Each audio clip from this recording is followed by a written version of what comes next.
for you and bless you. This is a measure you should be very proud of. And you have to ask yourself some questions. Why is the owners of the complex doubling the rent? Can they justify that financially? Commissioner Fish suggests that we have some rules. Who's going to make the decision of hardship for the owners? That sounds reasonable. Well, you sunset this ordinance 1 year. So why not have all of that stuff take place within that year? So turn around to the owners and say, okay, tell us why this is a financial hardship for you. Let's see the data. Let's see the financial papers that you have. Let's see your taxes. That's a possibility. The owners of these complexes are multi-millionaires, for God's sake. Okay. The ones that showed up here today are just almost multi-millionaires. My complex that I lived in was bought a year ago, and our rent has gone up. But our landlord said from the beginning he was in it for the money. That's it. In it for the money, bottom line. He raised our rent 10%, which is right on the border, which is reasonable. Can we sustain more of those rents? I'm one of those people that are disabled, and I live on a fixed income, and I can sustain maybe 1 or 2 more rent increases, but no more. You hear the plea of your citizens, and then you hear the plea of the people with the money. Make a choice. Please make a good choice this time around and represent your people and not the money people. Thank you. Thank you. Good afternoon. I'm Koya Pressman. I'm from a complex in North Portland that has evicted, done mass no-cause evictions on all of us in the building. I have something written that I should read. I'm here with 25 families from North Portland in the overflow building. We all came here to have our voices be heard. We depend on our city leaders to intervene in times of crisis, and we are in a crisis. Renters all over the city, not just us in North Portland, are experiencing astronomical rent hikes and no-cause evictions, being displaced out of our homes and neighborhoods. I live in St. John's. I love St. John's. I don't know if you guys have been there, there's a big Paul Bunyan. And every time we pass Paul Bunyan, we say, hi, Paul. I have a 6-year-old daughter who is in the babysitting room right now.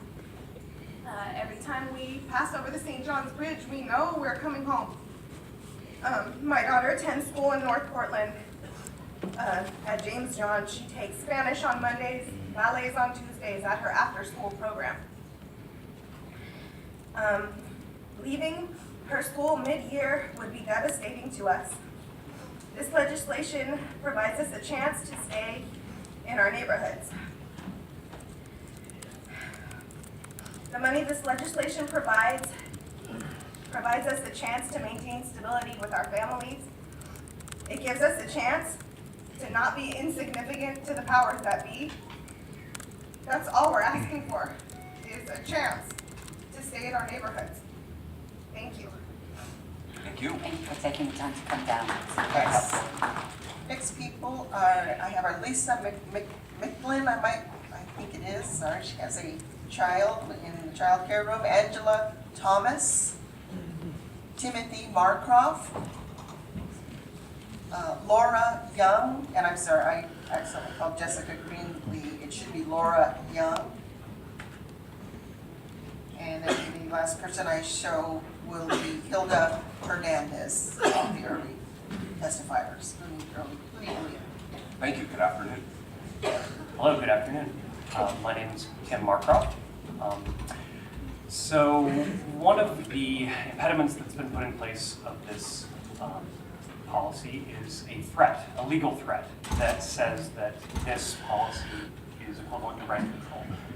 That to me sounds like up is down and fire is wet. This proposed policy is not rent control, and I am not the only one who thinks so. For example, the City of West Hollywood requires that a tenant whose tenancy is terminated through no fault of their own be paid a relocation fee, which is substantially more generous than the one on the table here, by their landlord before notice can be given. This applies to all properties, including those that are not covered by rent control. Relocation assistance is not rent control. The City of Seattle requires that tenants be given relocation assistance if their landlord terminates tenancy without a just cause. Seattle and the entire state of Washington have a ban on rent control. The entire country of Japan has a ban on rent control. They have a very stable housing market, and also, if a landlord wishes to terminate a lease early or raise the rent of an existing tenant, they must either have just cause or pay an eviction fee to the evicted tenant. Relocation assistance is not rent control. The proposed relocation assistance policy is common sense and not terribly generous. Los Angeles' relocation assistance policy pays out at the high end over $19,000. It's common sense, it's a response to a dire need. Other cities, big and small, have tried it, and I urge you to vote yes on this much needed protection for renters without amendment. Thank you. Thank you. Good afternoon. Good afternoon. Have yet to meet you, Mayor. My name is Laura Young. I am the chair of the Coley Association of Neighbors, and I'm also the director of the Coley Boulevard Alliance. So, thanks for having me, and thank you for having this very important issue coming before the council. Today I'm representing the Coley Boulevard Alliance. We have, as a board, unanimously approved support of this ordinance, so I'm just going to read you my comments and then I'll get on my way. The Coley Boulevard Business and Community Alliance wishes to express our great appreciation for the ongoing commitment of Mayor Wheeler and this council to provide better protections for renters in Portland's ever-changing housing market, and to voice our unequivocal support of the emergency relocation ordinance. The Coley neighborhood remains among the top Old Portland neighborhoods most at risk of gentrification and involuntary displacement of low-income residents. The housing storm is hitting Coley's renting population hard and fast. With virtually nowhere to relocate within the community, most tenants facing no-fault eviction and skyrocketing rents are facing forced relocation outside the community, and many are at risk of homelessness. The situation at the Normandy Apartments is the latest example of the distressing trend in our community. No-fault eviction or effective evictions, where 18 families, including 26 Woodward Elementary School kids, will be forced to relocate outside the Coley neighborhood for lack of affordable housing options within the neighborhood. The families, there were, as you've already heard, have given 90 days notice of 100% rent increase. Some were $800 per month, so it was more than 100%. Rent increases after their, excuse me, I have a typo there, in the apartment building was without any notice of intent to sale being provided by the owner. Which you might consider as an amendment. The lack of legal protections for renters and entitlements to landowners that encourage this practice are at best unfair, and in this case, simply inhumane. The problem we face in Coley in its simplest form is one of supply and demand. We need more affordable rental and homeownership options across the economic spectrum. Our most urgent and dire need is for affordable and moderately priced market rate rental units. There are simply not enough vacant rental units to house those being displaced within the community. This means the 26 kids ripped out of school mid-year and forced to pick up the pieces